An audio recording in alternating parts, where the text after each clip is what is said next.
In the tapestry of life, where every thread holds a story, America in black and white emerges as a haven for the voices echoing through the heart of our communities. In this podcast, we wade through the rivers of our collective experiences, celebrating the vibrant hues of change brought forth by the whispers of hope and the roars of action. It's more than just a conversation. It's a journey into the heart of our society, illuminated by the light of those daring to dream and do. Join us, and let your voice be the melody that guides us toward a dawn where every color finds its place in the masterpiece of our shared destiny. Together, let's paint a future brimming with the positives that dwell in our minds and the actions that shape our world. Welcome back to America in Black and White. I'm your host, Charles King, and tonight we're honored to share the story of a man whose journey embodies courage, authenticity, and the pursuit of purpose. Growing up in North Carolina, Rashaad Johnson dreamed of possessing superhuman abilities, not for himself, but to impact the world around him. With a loving family, but no blueprint for success, he vowed to be the one to break the barriers and create a new vision for his family's future. After earning a degree in electronics and computer technology with a minor in physics, Rashad made a bold decision that shocked many. He turned down a promising career in technology to pursue an unpaid internship with a nonprofit. That leap of faith led him to community building, entrepreneurship, and ultimately a life dedicated to service. For over a decade, Rashad has traveled the country, speaking, motivating, and transforming lives. He is the author of Cage Dream and Identical Contradiction, works that challenge us to break free from limitations and embrace our most authentic selves. Guided by his motto, pursue your passion, live your dream, Rashad reminds us that our gifts are not just for us, they are meant to uplift others. Tonight, we will explore his journey, his work as an author and speaker, and the powerful influences of his sister and Nat Turner on his life and career. This is a conversation about vision, authenticity, and legacy. Ladies and gentlemen, Mr. Rashad Johnson. Hello, hello. How are you, sir? It's an honor to be here. Yeah, it's an honor to have you on the show. So is there anything you'd like to say to the audience before we get into the show? I just like to say hello, hello, and I hope that my story and what I say can help you become the best versions of yourself. Well, I'll tell you like this: anytime that you have the positivity, the authenticity, and the wherewithal and the resilience, such as yourself, is definitely uplifting and motivating. And I'm more than sure that you're going to make an impact here on the show tonight. Thank you, thank you. Let's start with your life story and your early journey. Can you tell us what was life like growing up in North Carolina? Life for me growing up in North Carolina was fun. I had a really good childhood. I think my childhood, when I look back, I see how fortunate I was, and I see how different my life was from the viewpoint of a child than what it is now today. But I think I had an amazing childhood. I mean, I went through a lot of things. I had a lot of obstacles I had to overcome, but overall, it was really a great childhood. Like I say now, I was ignorant enough as a child to not know what was really going on, which kept me happy all the time. So. But you know, as we get to be adults, and we if we knew then what we know now, that would be something totally different. Absolutely. Um, you dreamed of superhuman abilities. What did that mean to you as a child? As a child, I was one of the kids that loved superheroes. I was always wanting to be out in the yard with a stick as my sword and a cape draped around my neck. I just knew I was going to be a superhero. I was almost to the point where I was delusional. Something is crazy. I think when this airs, my mom may hear this for the first time.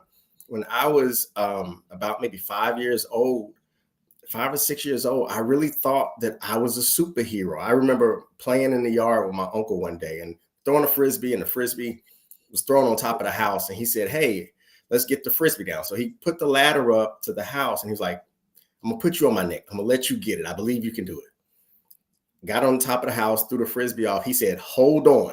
He went to take the ladder and put it in the house. He's like, "I'm gonna let you jump down. I'm gonna catch you." Before he got back, I said, "I can do this." I jumped, Charles. I jumped straight out. I'm glad it was only a first story and the grass hadn't been cut for a while. So it was like, I jumped straight out. And when I hit the ground as a kid, it was probably the most pain I'd ever felt before in my life. Of course, it knocked the wind out of me. I'm laying on the ground like, and my uncle, he comes around the corner and he's like, "What happened?" And he's frantic. Later on, I was okay. Thankfully, I didn't break nothing, but I was like, I thought I could make it. And he just looked at me like, "This boy's crazy." Oh wow. But you know something? I think, as when you think big, especially in that manner. Let me just ask you, and just thinking in that way and thinking about having superhuman abilities. I mean, what are the things that, as you've accomplished, as you come to this point now, what are some of those things that you thought that you could do and help your family with? I thought that I'm a little disappointed in myself because by this age, I just knew I was going to be wealthy enough to buy everybody mansions in my family. I believed that I was going to be able to solve world hunger. Like as a kid, I was like, "There's no kid that's going to go hungry." And so I'm understanding perspective now, being a little older, and that's still my dream. That's still my goal. I Mhm. just understand I haven't worked hard enough, long enough to make that happen. But as a kid, I really just wanted everybody to be okay. Like I saw certain things as a kid. I remember having friends and seeing they didn't have enough to eat or this, and I was always the one that wanted to step in. I was just like, something can be done. I can do something. I can figure out how to do this or how to do that. Even growing up sometimes with my mom and seeing her being a single parent, working two jobs sometimes, I was like, "Hey, she's not going to have to do this forever. I'm going to step in. And not only will I make sure she's okay, I'll make sure everybody in my family is okay. I'll make sure all my friends are okay." I've always had that desire to kind of take care of everybody. Wow. So what is it about the fact of just being that people person and community? What is it about that gets you fueled? I think the fuel for me is, and I think it's a gift. I'm what people would consider kind of a empath. Like I hate to see people suffering. I feel like I can feel sometimes people's pain, and I can feel people when they're not right and when they're hurting. And I hated that. I hated not being able to solve that because I know how it felt when I've experienced painful things in my life. I know how it felt when I experienced disappointment. And it was almost like I wanted to protect people from that. Like I didn't want anybody to feel that. So that's where it came from. Me just feeling that in my youth and not wanting anybody I cared about or anybody that I was concerned about to feel that as well. Mm. So, how did your family shape your vision, even without a direct model of success? Well, and definitely want to clarify that. I would say my family, I came from a very loving family, and I'm very grateful. My family, tell people, my family was probably like most of the Black families in the United States. Like I had a very loving family, but you had the one-offs here and there. You had the cousin that was always into something. You had the uncle that was like, "I love him though. That's my uncle." Like, so you had all of that. But my grandfather was very, very influential to me. My grandfather was like he was like a superhero to me. I used to say when I grew up, I wanted to be just like my grandfather. Like so much so, I remember. So I'm brown skin, light brown skin. My grandfather was dark skinned. I remember as a kid, I don't know how old I was. I maybe 4, 5, 6. I remember one summer day, I had on, my clothes. I took everything off with my shorts, took my shirt off, took my shoes off, socks off. Summer day, and I'm laying out in the yard. And so grandfather comes out and said, "Boy, what are you doing?" I said, I'm trying to look like you, Papa. I just felt like I wasn't baked enough. Like, so I had to just lay out in the sun a little bit more. And to me, my logic was on point because I'm like, wait, I notice when I stay outside for long periods of time in the summer, my skin gets a little darker. So I'm like, if I just do this consistently for a while, I'll be that. So, and I'm saying all that to say I wanted to be like him so much because he was that he was a manly man. He took care of his family. He taught me so much about life and being a man. So being in that type of environment, that really shaped me. And my grandfather, I think he was very successful for his time period. I mean, he took care of all of his family. He owned a house back then, and and so it was just I wanted to see more because I started seeing different things. I started to see people that had more than what we had, and seeing people that had other things. And so I wanted that, and so I wanted to be able to do more than what he had did. And he always told me, you should start from my shoulders. You should, what I've done, you should build on it. And so I took that to heart and say, his level of success, he did this, so now I can do more. And so that's what kind of shaped my mentality. What motivated you to vow to be the one to break barriers in your family? I think because I just wanted it done immediately.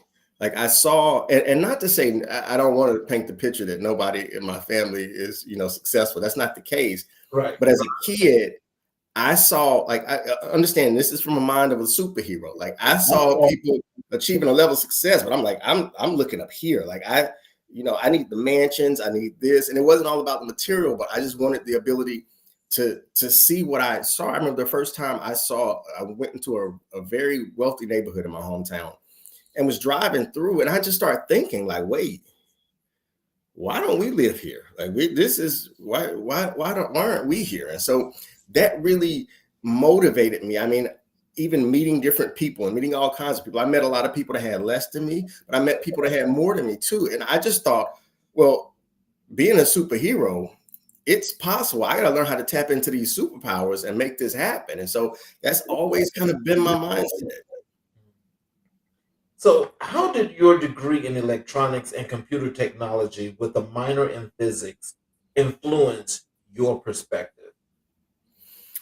I would say I'm very proud of that degree. And I went to the most prestigious university in the universe. I'm an Aggie, North Carolina A&T State University. I think that getting that degree, it made me a man. It taught me how to persevere. It taught me accomplishment because it wasn't easy. Like in getting to my whole college career, that's a whole nother conversation. The obstacles that I had to overcome in college, I think getting that degree was a huge accomplishment for me, not just for the knowledge, not just to say I have a degree, but the fact that I persevered through something and accomplished it. And even while in college, I remember being so excited because when you get into bigger places, no matter what they are, it could be the workplace, it could be a new job here or a different environment or neighborhood, you start to meet people from other areas and you see how other people live and you understand other people's culture. And I met people at A&T from all around the world. Like there were students that I knew that were from, Florida and from the Northeast and were from the West Coast and were from England and were from Africa and was from all these other places. And I started to understand all these cultures. And that really gave me a very well-rounded view of people because, up until then, all I known was my neighborhood and my city. And that's what it was. And so that accomplishment allowed me to see that, one, I was capable of doing whatever I decided to do. And two, it let me know how much energy and consistency it takes to really achieve a dream. Because I was in college for 5.5 years. It was a 4-year program. I could have gotten out in 4, but I lost my mind for about 1.5 years, partying and everything else. But even persevering through that and continuing to push through, it gave me a sense of accomplishment. So that really gave me a huge bolt of confidence once I graduated and launched out into the world.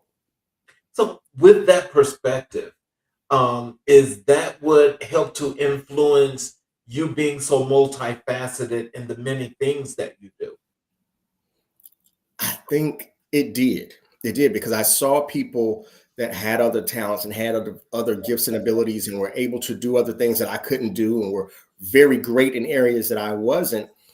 But it really let me see that, wait, there's so much more to life and there's more that I can do. So I really had to tap back into that almost superhero mindset. Like, wait, I'm not doing enough. Like, I haven't accomplished enough yet, because I felt like there were still people, and it's such a burden, but a good burden to me today. Like, I feel like there's still so much more that I have to do just to make sure that the people I love and care about are good for the rest of their life. Like, I want them to have the best, because there's people out here experiencing the best in the world, and whatever it is, whether it's the way you live, or your bank account, or the food you eat every day, or the places you visit, or where you're able to vacation. It's people experiencing the best. And for me, my motivation is to get everybody around me to experience the best. So what went through your mind when you turned down a promising job in New Orleans? Well, I'm going to start by telling you what went through my family's mind. And they were all like, we told you this boy was crazy. Like, we told you. they and some of my family was angry, rightfully so. Like, my grandmother, grandfather, mom, they were a little angry. My grandparents more than anything, and I understand that now, because they played an integral part in helping me get my education. Mhm. My grandparents were like my second set of parents. They really helped me a lot, and so they were angry, because they were like, "You've been doing all of this, and you've sacrificed for 5.5 years and done what you needed to do to finally graduate, and you're going to turn this opportunity down." But for me, it was why. Now I'll tell you why I really did it. One, it was twofold. One, I remember, for homecomings, people that were older than me that would come back from homecoming, and I was curious. So I was like, what do you do every day at work? Like, I know what we were learning in the classroom, but I wanted the practical application. Like, what do you actually do every day? What are you doing? Like, what projects do they have you working on? Everything they had to say revolved 95% around sitting at a desk at a computer all day. And that scared me. And I was like, I don't think I can do that. I'm not sure. Like, I'm not cut out for that. Like, I know I'm good at this, but just sitting at a desk behind a computer all day, like for 8 hours, that scared me. And I was like, there's got to be a better way. Like, I need to do something else. But then I realized I had such a love. I've always had a love for people. I wanted to help make people better. That's why eventually I said, hey, I'm going to turn that down, and I'm going to move in a different direction, because I know I'm built and I was born to help people. And I just don't see how this is going to get me there. Now, hindsight, I probably should have taken, I'll not say what I should have done, but it would have been okay if I would have taken that job and learned from there. I could have learned a lot of things. But in my mind, I was like, I got to help people now. And so I turned that down. And me and a few people, we got together and we started a group home for underprivileged kids. And these were troubled teens, basically. We had teens, when they came to our group home, all of them had a record. All of them had gotten in some type of trouble, had terrible home lives, had been in, just messed up situations. So we were trying to help give them a second chance, to help revamp them. And that was the type of work that I felt I was built for, that I was born for.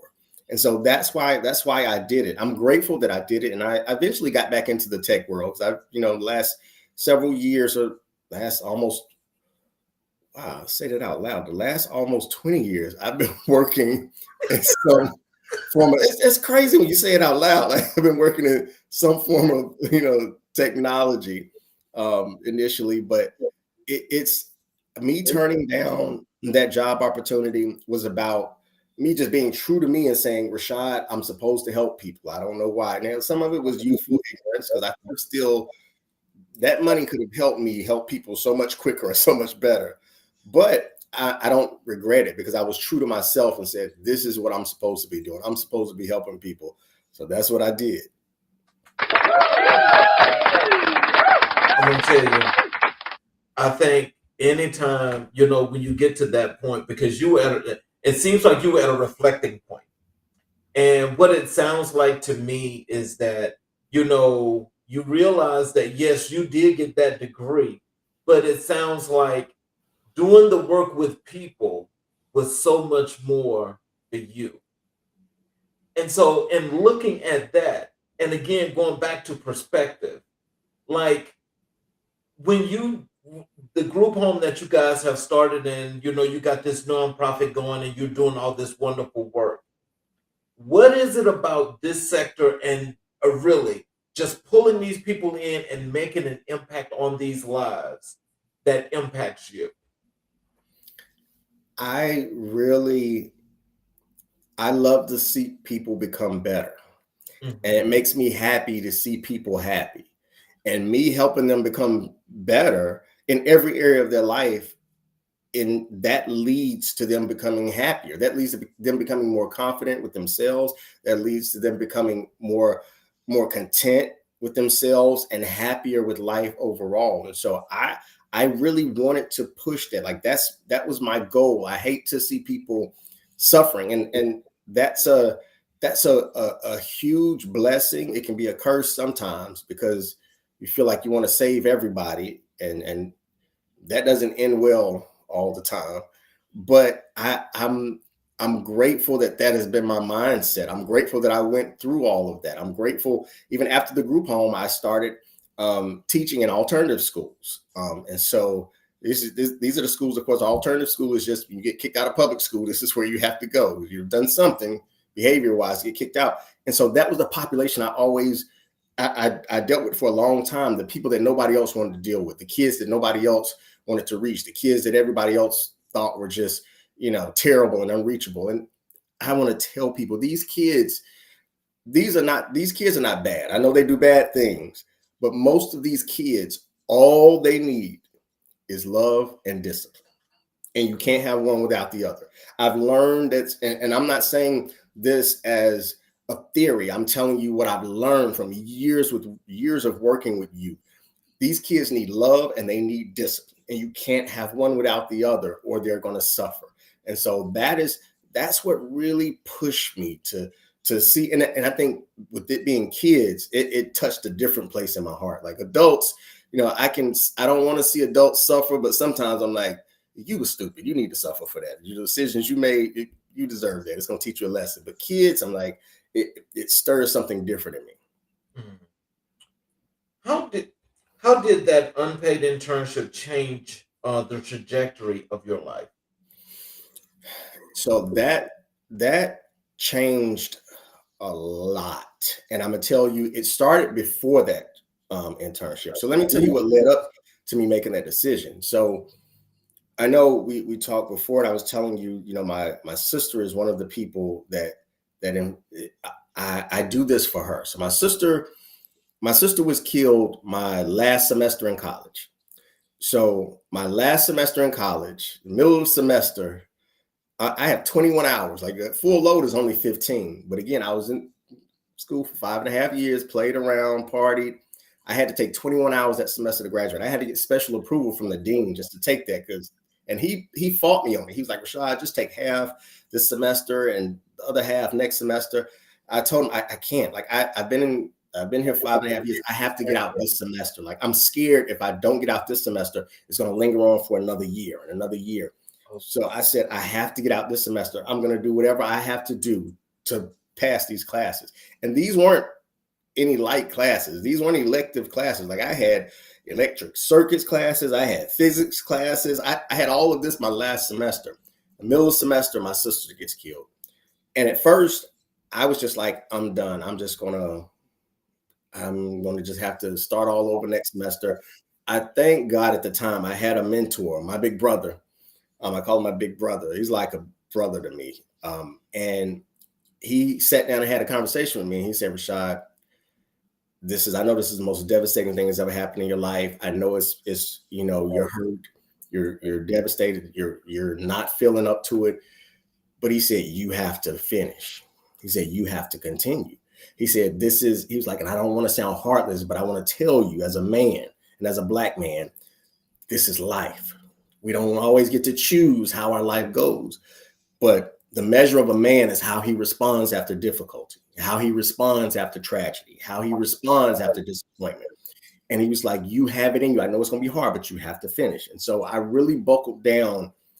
And that's that's what started my whole mentality to change. When I graduated that semester, everybody was happy at graduation, but for me, it was something different. Like knowing all I had been through that semester. And that's when I made the decision. It's like, I said, listen, I'm going to do what I feel like I was put on this earth to do, because that was a sobering event for me. And it reminded me, hey, we don't have forever, and we don't even know how long we have. And I don't feel like I can waste any time doing anything I'm not supposed to do. So that's what started me making that decision. And that unpaid internship, I was serving in a ministry capacity where, again, being very selfless. And that kind of that helped reshape and guide my thought process. And it was then I was just like, yeah, this is what I'm supposed to do. I'm supposed to be helping people. I'm supposed to be doing this. I'm supposed to be, making the world. This is why I was born. I understood I was born to help make people the best versions of themselves. I didn't know exactly how I was going to do that, but I knew that was my purpose. So that unpaid internship was right after the turn of events of college. And that was kind of, it wasn't the turning part, that internship, but it was kind of the accelerator to the turn I was already making. Sounds like the superhuman powers was paying off. Yes, listen, yeah, I had to be a superhero to get through that. It was tough. What lessons did you learn from building a community-focused business with peers? I learned so many lessons. I think anybody that's done anything entrepreneurially, you understand that most of your learning comes after you decide to build the business. And you can go to school, you can learn everything on theory you want to learn, but actually putting that into a practical working effort, I learned everything. It taught me the value of work. I understood that we know you don't, even if whatever you believe, you don't plant a seed today and get the harvest tomorrow. You plant the seed, you till the ground, you water the ground. There's time there's a process. And that's the same thing for life. And that's what I learned. Like there is a process, because we worked for months and months and months before any of us got a check. And so it taught me a lot about really focusing on something and really putting in work effort. It also taught me how to work with people, because of course, like we didn't all get along. You got 4 or 5 guys who we're all grown. We all have different mentalities. We're all, sacrificing to make this business work. We're not getting paid as quick as we thought we were. So the pressures of life and bills and everything else. Listen, there were some times I couldn't stand them dudes. And I know they would say the same about me, but I'm so grateful for them and what we learned together. But it taught me really the value of building something. And I respect anybody that's built anything. I don't care how small your business is. I have such a respect for them, because it takes a lot to build something. It's easy to come in, not easy, but it's easier to come in and just work something where there's a syllabus and there's a game plan for you and you know what you're supposed to do. But to build something and have to figure all of that out, that taught me so many life lessons. I'm forever grateful for that. So how did those early experiences prepare you for your work today? Those experiences prepared me because it gave me so much material to teach. And when I teach about my life experience. I feel like I've lived so many different lives in my short young life. I learned how to, one, make it happen. I remember one of the people I used to work with, we didn't know what we were doing sometimes. We were doing all of this from scratch, learning on the job, learning as we go. But our mentality was just, okay, make it happen. I don't know how to do this. It doesn't matter. Make it happen. And so that became my mentality. So I developed this mentality that there's no such thing as me saying, okay, I just can't do it. I can't figure out how to do it. I have to learn how to do it, research how to do it, ask somebody, call somebody, see who they know, go to the library, read a book on it. Like there's no such thing as, oh, I just can't do it. No, you have to make it happen, figure out how to do it. And that shaped everything that I'm doing now, because even now as a speaker and an author, I don't want to say it's easy, but it's easier because when I talk and when I teach, I'm not just talking theory. I'm not just talking about things that I think sound good or things that I think, may help people. I'm talking about practical life applications that I lived and worked through, that I know these principles are proven, and this is going to help somebody. So, what role did faith or personal conviction play in those bold decisions? Everything. Faith is everything. So I just, even on social media, I put up short videos and things all the time, just thought pieces.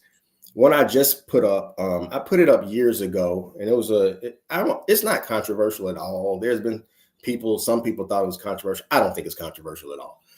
The video, in the beginning, I just says, the title of the video is "Prayer Changes Nothing," and immediately anybody from the church world will hear that and be like, "Wait, what are you talking about? Like, hold up, pump your brakes, bro." But I say it all the time: prayer changes nothing. And what I mean is, it's not just the prayer that changes anything. It's the faith and the work that you put to what you're believing, you're asking for, that causes everything to change. Because there's people that pray and don't really have the faith and don't put any works behind it, and nothing happens. There's people that don't pray, but they have the faith to believe and they put the work behind it, and things happen. So the key is the faith and the works. Like, that's everything. You have to, and faith is simply believing. And if you believe, you act as if. Some people say, "Oh, I believe." No, that's hope. There's a difference between hope and faith, because some people just hope for stuff because they don't do anything about it. If you say you believe something is going to happen, or you're believing for something to happen and you're not doing anything, that's hope. That's not faith. Faith is you believing is happening, so you're preparing your life for it to happen. You're actively working to make it happen. You're actively believing in whether it's yourself, whether it's your higher power, whether it's God, whatever it is that you believe fuels you. It takes a huge amount of belief, but it also takes a lot of work in tandem to make that happen. So I think faith is everything. And oftentimes, if you don't have faith, you have nothing, because faith is, think about, I use this example. Tomorrow doesn't exist. We've never seen tomorrow. We're not promised tomorrow. There's nobody that can guarantee us 100% that tomorrow will ever come. But me believing that tomorrow is going to come, what do? I prepare for tomorrow. I work to save money to pay bills tomorrow. I work to save money to buy things for tomorrow. I work to save money to buy food for tomorrow. Why? Because I believe and I have faith that tomorrow is going to come. It may or may not, but I'm working actively to make sure that happens. So I believe faith is everything. Let's pause a few seconds. I want to do a commercial break here to do a short promo.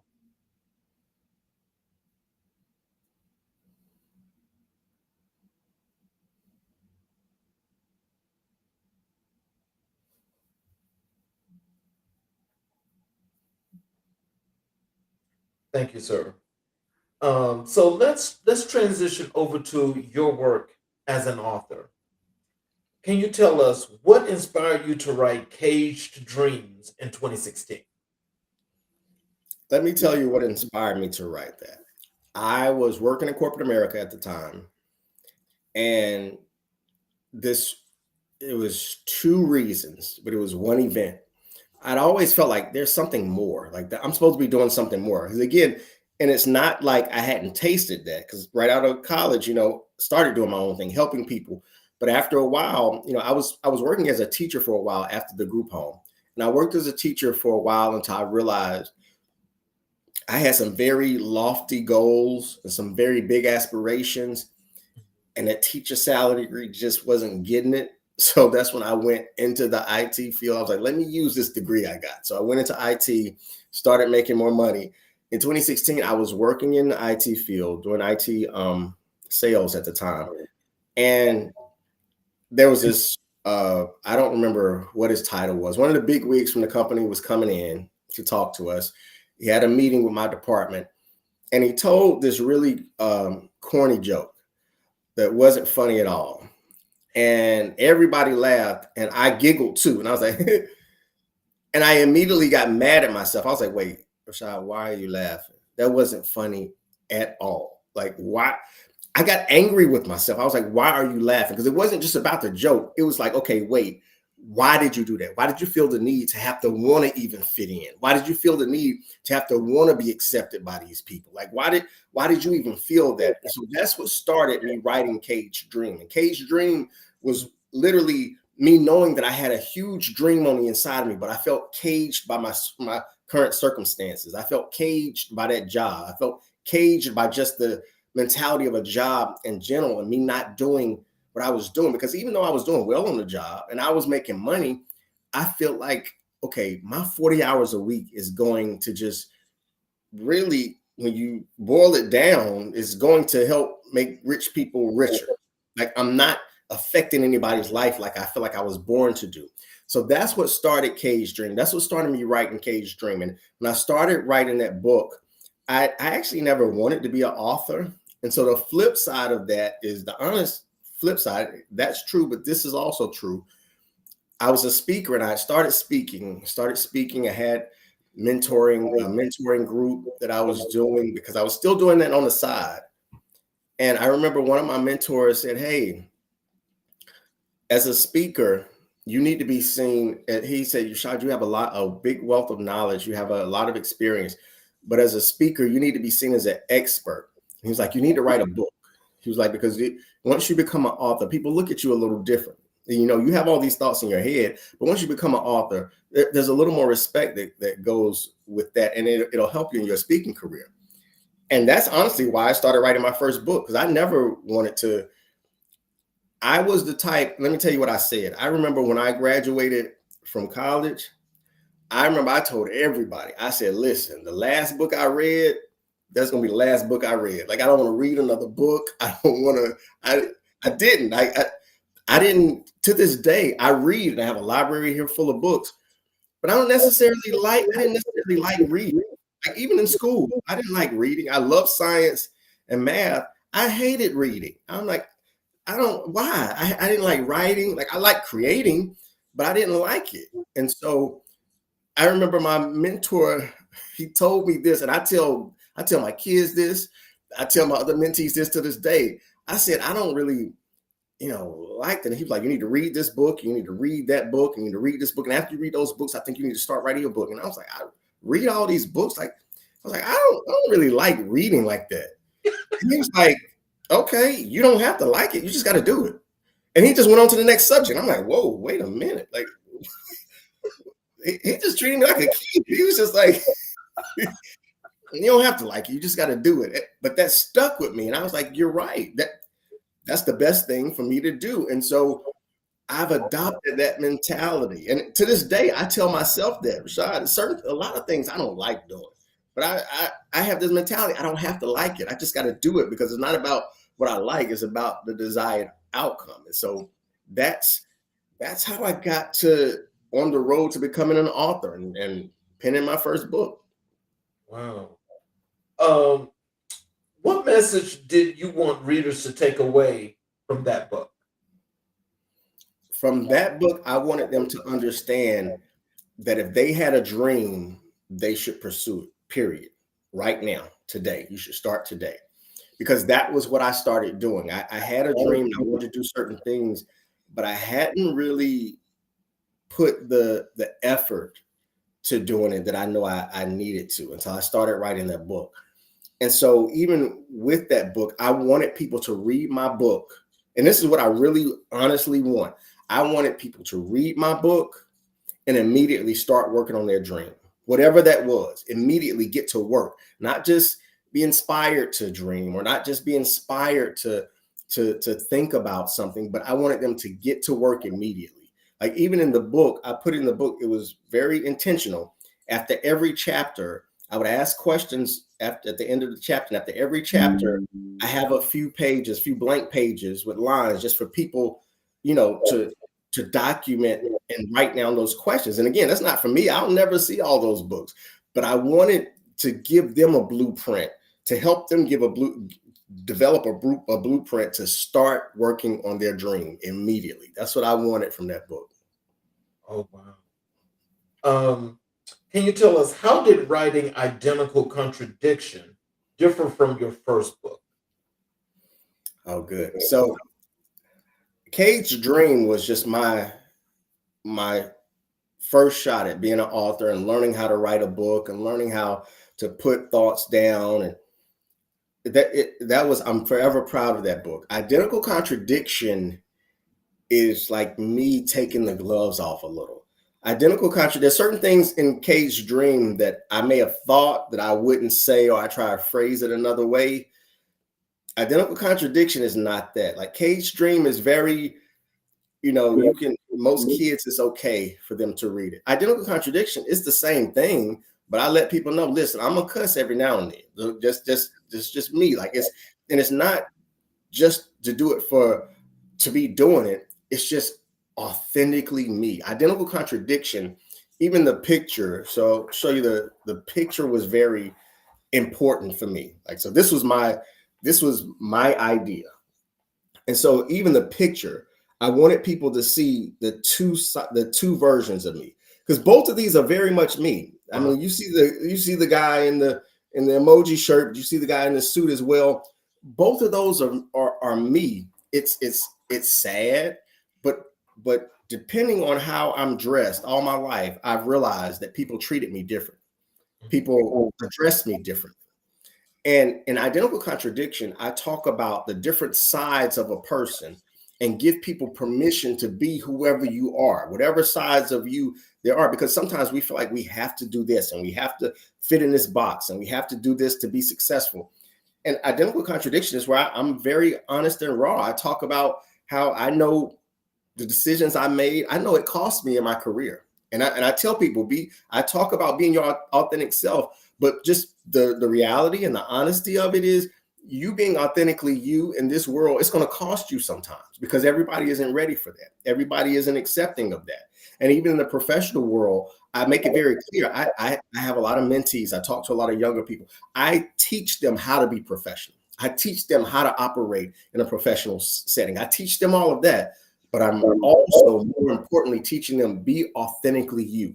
Don't allow yourself to change for the worse for anybody. Like, and even in one of the underlying messages in this book is stop code switching, where I tell people I had to learn, and it was through trial and error. It started with Cade's Dream, but it was through trial and error where I got to a point, even in my career, where I just decided I'm not doing this anymore. I'm going to be authentically me. Like, I got angry at myself years ago, laughing at that joke, but I started evaluating and realized, from the way I cut my hair, to the way I cut my beard, so most times I would shave it off, to the way I did so many things because I wanted to fit into the mold of what I thought they wanted to see to be successful. And in Identical Contradiction, I just said, hey, this is me. Love it or leave it. It doesn't matter anymore, because everyone, and I was taught this by my grandfather at an early age. He said, everybody is not going to like you, no matter what you do. So stop living your life for the approval of others, because no matter what you do, you're still not going to make everybody like you. Exactly. And it's sad that it took me being an adult to really understand. I understood it, but when you go through life experiences, you really understand it. And I'm at the point now in my life where I realize that the best thing I can do is be authentically me. Because I just put out another short video. I use this example. If I had to bang a nail into a wall, and I didn't have a hammer, I could take off my hard bottom shoe and bang that nail into the wall. I could do that. But if I had to bang 1,000 nails into the wall, and I'm using that hard bottom shoe, after a while, I'm going to damage that shoe, because shoe wasn't meant for that. A hammer was meant for that. And sometimes we put ourselves in situations where we're trying to conform and do something we weren't designed to do, and it damages us on the inside. It damages us emotionally. Code switching, I believe, damages us emotionally. I believe it damages us mentally. And again, I tell people, I'm not talking about being professional. I'm talking about altering the way you talk and altering the way your personality is and altering the way your appearance is to that nth degree to where you're trying to fit into something. And so identical contradiction is me. When they read Kay's dream, I want them to dream and start working on their dream or their goals, whatever it is. When they read identical contradiction, I want them to evaluate their life, and I want it to help them develop a roadmap back to being their true, authentic selves, no matter what that is. So let me ask you something, because that title, Identical Contradiction, I love that title, and it's like it says so many things. Take us inside you coming up with this title and what that means. Let me tell you some of the things that led to that. I remember talking to a friend of mine, and we were talking about how people perceive us in the workplace, and we were sitting laughing. And then a few weeks later, I had a conversation with a coworker, and I was telling them some of the things I did or I had done in my life, and they were just like, "You?" And I was like, "Yes." And it was like they were really floored, and I was like, "Wow." And I realized that even me in my life to this day, there's people that if people know me, there's usually two different opinions you're going to get of Rashaad. The people that know me on just a professional level or that have met me in person, they'll say certain things about me. When they come character-wise, they'll say he's very laid back, or some may even look at it as shy or reserved when you meet, because that's how people perceive me in the workplace. Where people that really know me, that I have a personal relationship with, will be like, Rashaad is just he's live and he's a joy to be around and he's crazy and he's funny. And both of those opinions are true, but those are just two parts of me that I show in different arenas or different situations. And even though I'm telling people to be authentically them, and some people question, like, wait, well, you're saying being authentically you, but these people have different perceptions of you. And I'm like, yes, as humans, we're dynamic. Like, I don't talk the same way to my mother than I do my friends. I don't talk the same way to people in the workforce as I do my children. It's we adapt and we alter the way we communicate and the way we are to different people in different scenarios. But all of us, that is us. That's why the title Identical Contradiction. There's some people that see what I do in the workplace. If they were to know everything that happens in my personal life, they would be shocked and floored. Like, wow, I would have never thought. And I'm like, yeah, I never had a desire to let you in. Like, I don't have a lot of personal conversations with people at work. I don't talk about a lot of ideas. I'm at work. I tell people I go to work to make money, period. I'm not here to make friends. No, I don't want to come to your house. It's a big deal to even get me to go to the company potluck. I'm like, oh, I'm going to do it. I don't want to, but I don't want to go to the company Christmas party. I'm going to do it because it's going to be good for my career. But it's a lot to me, and just everybody isn't privileged to see all sides of me. I like that. And that says a lot, because as I look at that book cover and I look at the title, I mean, that could be endless conversation, because I think it's the ultimate piece of abstract art. Because when you show the two sides of you like that, it's like, which one am I going to get? What is he going to do, or what is he going to do? Why is he doing this and he's not? But at any rate, I love that title, and it's just interesting how you came up with that title. Because has anyone ever asked you about that? Why did you come up with that title? I get asked about it all the time in reference to the book, and it was something just I thought about long and hard. And I was like, I want this book to be a reflection of me, but I want it to be more of a reflection of my thoughts. Like, I don't want it to be so much about me, but more of my mentality and how I think. And so, even with the pictures, when I took the photo shoot, I was very intentional. I was like, told my photographer, this is what I want to do. Like, I literally said, hey, the photo shoot was 2 days.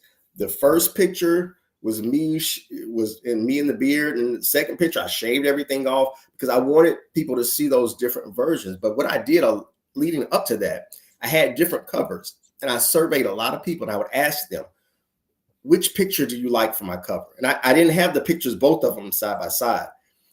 And most people, it was about a 90% people that knew me only in the professional world said that's the picture with the suit. People that knew me as a person, like, no, this is the one that shows more your personality. This is who you are. And I realized that I'm sure you've known this as a Black man in this country, the way you're dressed, it maybe should or shouldn't be, but it's just the way it is. The way you're dressed has a lot to do with how people perceive you and how they treat you. Fair, unfair, it doesn't matter. Whatever your thoughts are, those are your thoughts. But the reality is, it has a lot to do with how people treat you. And I realize, I understand when I'm dressed up in a suit and tie, going wherever, I'm treated drastically different than when I'm just hanging out, wearing whatever, doing whatever. It's a total different level of respect, and it's a total different way people relate to you. So, what does being your most authentic self mean to you? It means being honest with you. That's the brunt of it. I everybody say I keep it 100. I keep it real. I tell people, listen, I'm trying to be my most authentic self. I don't keep it 100. I keep it 99 because I'll lie every now and then. And so I'm trying to be as honest with me as possible. I would ask people certain questions, like things that I went through in the corporate world, and ask people, well, if your boss asked you X, Y, and Z, what would you tell them? If somebody at work asked you X, Y, and Z, what would you tell them? Would you tell them the truth, or would you tell them what you need to tell them, to get it done? And I just presented all these scenarios, and not to saying any answer is right or wrong, but my goal was to get people to think, who are you really?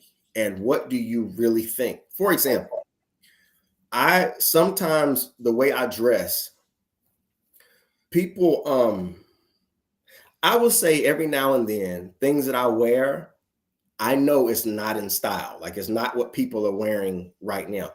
And I don't care because I like it. Like, I like it. And if I like it, I'm aware. Like, let me tell you, from the woman in my life to my own brother, sometimes my mom, my friends, every now and then they'll be like, Rashaad, what are you wearing? I'm like, oh, y'all, I love this. You don't like this? Sometimes I get ready to. I remember one time, a long time ago, showed up to a wedding, me and some friends of mine from college. And I have this picture. This picture's on social media. And one of my good friends, he said, Rashaad, this picture is the perfect explanation of you. He said, when people ask, who is Rashaad? How's Rashaad? He said, I always show them this picture. There's a picture, it's like 10 of us at the wedding. Everybody dressed up in either a black or navy blue or gray suit. I had on a gold suit. A gold suit it was a zoot suit with a long jacket. Like, listen, I'm like, and when I walked in, all of my friends, they were clowning me. They still to this day, they was like, what are you wearing? I was like, this hot ain't. They was like, no, it's not. You look like Michael Irvin. I was like, listen, this suit is fire. I don't care what y'all say. And they still joke with me to this day about this suit. But I honestly don't care because I like that suit and I would wear it again. Now, I think, this, I don't say a lot about, past relationships, but I got a bone to pick with my ex-wife because I think she threw that suit out because I couldn't find it after a while. I know she threw that suit out. I know she threw some of my clothes away. Because she was like, please don't wear that. I'm like, first of all, I'm a grown man. I'm gonna wear it. If I like it, I'm gonna wear it. And that's just indicative of me being who I am. Like, I know sometimes when I go out, people look at me and laugh or talk about me. I don't care. If I like it, I'm gonna wear it. People like, that's not in style. I don't care nothing about a style. Like, if I like it, I'm gonna wear it. But and I don't do that just to stick out. I do that because I'm teaching myself to do what you really want to do. Do what comes natural to you. Do what you really feel. That's part of you being authentically you. Just a small part of it. Oh, wow. So how have readers responded to identical contradiction? That's a very humbling question. And I can say I've had a lot of positive feedback, and it's really kind of touched me because it did what I intended for it to do. It made people reevaluate their lives. It made people look at things a different way. I had people, even some of my peers, come up to me and say, "Hey, after I read it, I've always thought, I'm authentically me. I'm real." But he was like, even some of the questions that you asked, it really made me really evaluate certain parts of my life a little differently. It made me think about it a little differently, and it's helped make me a better person because it's made me more honest with myself. Like this book, people always say, be honest. I mean, the truth is everybody doesn't want honesty. Everybody doesn't want honesty. And I say this jokingly, but most men, that if you've ever been in a relationship, imagine your spouse coming to you and saying, "Hey, does this dress make me look fat?" Now, how many are going to answer that honestly?